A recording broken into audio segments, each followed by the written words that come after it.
Deepali words and wheels पे आज हम वॉक एंड टॉक करेंगे 146 के प्रताप सरनाइक जी से। क्या आपने भी इस नवरात्र में 9 देवियों के भी दर्शन या 9 पंडालों के भी दर्शन किए हैं? अगर नहीं तो ये जान के आपको हैरानी होगी कि हमारे अडले नेताजी ने 700 से भी अधिक पंडालों का किया है दर्शन। ऐसा भी होता है। नमस्कार, मैं दीपाली मिश्रा, आप देख रहे हैं नेशन एक्सप्रेस न्यूज़।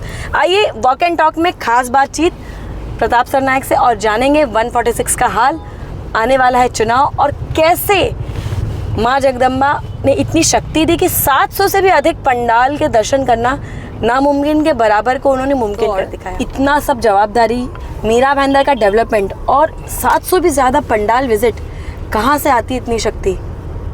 नहीं, देखिए, मैं तो इलेक्शन है इसलिए नहीं करता हूँ। अगर आप मेरा पुराना रिकॉर्ड देखेंगे 15 साल से, तो मैं तो हर गणपति में, हर नवरात्रि में सभी पंडाल में जाता हूँ, गणेश जी का दर्शन लेता हूँ, नवरात्रि में अम्बे माता का दर्शन लेता हूँ। ये हमारे लिए गणपति के 11 दिन और नवरात्रि के 9 दिन ये लोगों से नज़दीक से जाके मिलना जुलना हमारा होता है, ताकि लोग कम से कम ये तो नहीं बोले कि बाबा ये कौन विधायक है, कि हमने तो उनको कभी देखा नहीं है। क्योंकि बहुत बार आप देखते हो कि लोग ऐसे बोलते हैं, अरे ये विधायक, ये सांसद, ये नगर सेवक, हमने तो कभी देखा ही नहीं 5 साल में, अभी तो इलेक्शन आया तो हमारे पास आया। तो इस तरह से बातें किसी भी लोक प्रतिनिधि की होना नहीं चाहिए, क्योंकि इन्हीं लोगों के बलबूते पे लोक प्रतिनिधि विधायक के तौर पर या सांसद के तौर पर चुन के आता है, नगर सेवक के तौर पे चुन के आता है।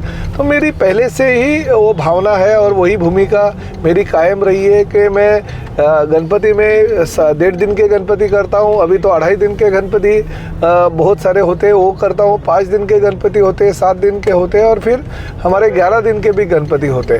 तो ज़्यादा से ज़्यादा कोशिश करता हूँ लोगों तक पहुँचा देना, तो हमारी जिम्मेदारी भी बनती है। लोग अच्छा लगता है लोगों को कि विधायक हमारे घर पे आया, तो मन की एक शांति हो जाती है और बापा का प्रसाद मिल जाता है, माँ जगदम्बे का आशीर्वाद मिल जाता है। तो अच्छा भी लगता है कि चलो हम सब लोगों तक पहुँचे। और लोग उस वक्त हमें विकास काम के लिए बोलते नहीं है, विकास काम तो बाकी जो ये दिन होते हैं छूटने के बाद में विकास काम तो हम करते ही रहते हैं। सर, ये इलेक्शन आया है इसलिए भागदौड़ भी है। ऐसे तो प्रताप सरनाइक हर किसी के दिल में और घरों में बसते, लेकिन क्योंकि इस समय इलेक्शन भी सर पर, इसलिए आपका कामकाज भी बढ़ा हुआ है। उसको कैसे संभालते हैं? मुझे तो कौन सा भी इलेक्शन ऐसे अलग लगा नहीं। मैं 3 इलेक्शन, ये विधानसभा के 3 इलेक्शन नगर सेवक के तौर पे चुन के आया हूँ, तो मुझे कुछ ऐसा नया तो लगता नहीं है। मगर फिर भी इलेक्शन होता है। हर इलेक्शन यूथ की तरह लड़ना चाहिए, तो ही जो भी आगे का कोई ना कोई तो उम्मीदवार होने ही वाला है। एक नहीं बल्कि 2-4 भी हो सकते हैं। तो लड़ाई तो होती है, वो लड़ाई लड़नी चाहिए। हर इलेक्शन में हर मुद्दे पे हम लड़ाई लड़ेंगे। मगर मैं खुशनसीब हूँ ये इलेक्शन के लिए, क्योंकि माननीय मुख्यमंत्री श्री एकनाथ शिंदे साहब ने मेरे मतदार संघ में, मेरे विधायक क्षेत्र में इतना निधि दे दिया और क्रिएटिव निधि दिया, ताकि करीबन आगे के 50 साल के काम जो है वो मेरे विधानसभा क्षेत्र में अभी हो रहे हैं। 4 करोड़ की निधि प्रताप सरनाइक के माध्यम से आई और आज कई सारे लोकार्पण भी हुए, जिसमें काशी मीरा के लोगों में खासी खुशी है। क्या कहेंगे? देखिए, खुशियाँ तो पूरे मीरा भाईंदर शहर के जनता में है, ठाणे शहर के मेरे कॉन्स्टिट्यूंसी के जनता में है। और मैंने जो निधि लाया है, देखिए, सब मीरा भाईंदर के बहुत सारे रास्ते हैं वो कंक्रीट के हो गए, बाकी अभी बारिश ख़त्म हो गई तो बचे हुए रास्ते भी कंक्रीट के हो जाएंगे। जो गांव खेड़े में, यानी प्रभाग क्रमांक 14 जो है काशी मीरा महाजनवाड़ी, इस परिसर में तो कभी महानगर पालिका ने देखा ही नहीं कि इस परिसर को विकास के लिए कुछ निधि देना चाहिए। शहर के मध्यवर्ती भाग जो है वही एरिया डेवलपमेंट के पीछे, जहाँ पे बिल्डरों का अधिक फ़ायदा हो, उसी एरिया में काम करने की कोशिश पहले के लोगों ने की है। और मैंने तो जैसे ही हमारी सरकार आई है, एकनाथ शिंदे साहब मुख्यमंत्री बने, मैंने मैंने पहले तो स्लम एरिया जो आदिवासी पाड़े हैं, जो स्लम एरिया है, जो बेचारे लोगों को पीने की पानी की दिक्कत है, वहाँ पे लाइट नहीं है, वहाँ एरिया, उस एरिया में जाके मैंने कंक्रीट के रास्ते दे दिए। उस एरिया में मैंने अगर एमएससीबी या अदानी की लाइट अगर नहीं पहुँचती है तो वहाँ पे मैंने सोलर लाइट दे दी है। वहाँ पे मैंने पानी की पाइपलाइन जाके लोगों को पानी दे दिया।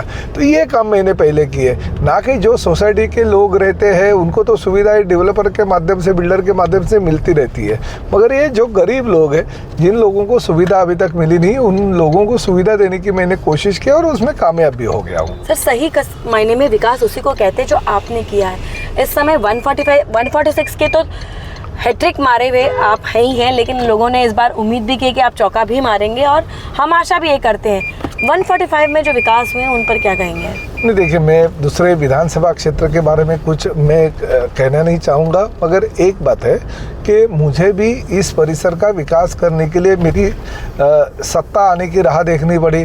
मैं भी अभी 15 साल से विधायक हूँ, मगर मैंने पिछले 12.5 साल में जितने काम नहीं किए उतने काम मैं ये 2.5 साल में कर दिया। हाँ, जो मेट्रो का प्रोजेक्ट था, हमारी सरकार आने के बाद में मैं मेट्रो मीरा भाईंदर शहर और ठाणे शहर के लिए लेके आया। मीरा भाईंदर की में पानी की ज़रूरत थी, वो पानी की ज़रूरत पूरी करने के लिए मैं राज्य शासन के पास बहुत पीछे लगा और ये जो हमारी MMRDA के माध्यम से सूर्या डैम की योजना है वो अभी पूरी होने जा रही है। तो ये काम तो बड़े बड़े काम तो मैंने किए हैं, मगर ऐसे नहीं है कि काम किए नहीं है, मगर निधि जी की जो कमी थी वो कमी हमारे एकनाथ शिंदे साहब मुख्यमंत्री होने के बाद पूरी हो गई। ये रहे कुछ सवाल 146, 145 से। फौरन लौटेंगे इस विजिट के बाद और वॉक एंड टॉक कंटिन्यू करेंगे। बट किए हैं 700 मंडल और सभी के दिल को छुए। फिट और चुरुस्त रहने के लिए युवाओं को लिए क्या कहेंगे? नहीं, देखिए, अगर इंसान के दिमाग में कुछ करने की उम्मीद होगी तो कुछ भी कर सकता है। और ये तो क्या, मैं आज से नहीं आपको बताया कि 15 साल से तो विधायक के तौर पे कर रहा हूँ। उसके पहले 15 साल में नगर सेवक के तौर पे काम करता था। मैं तो 5-5, 6-6 मंजिली इमारतें चढ़ के टेरेस पे जाके पूजा का। लेकिन आपने तो युवाओं को भी टक्कर दे दी। आज के युवा इतना नहीं कर पाएंगे जितना आप। ऐसे कुछ नहीं है, युवा भी कर सकते हैं, क्योंकि अगर मैंने यही कहा आपको, उम्मीद अगर दिल में होगी कुछ करने की, अगर कोशिश इंसान को करनी होगी तो इंसान कर सकता है।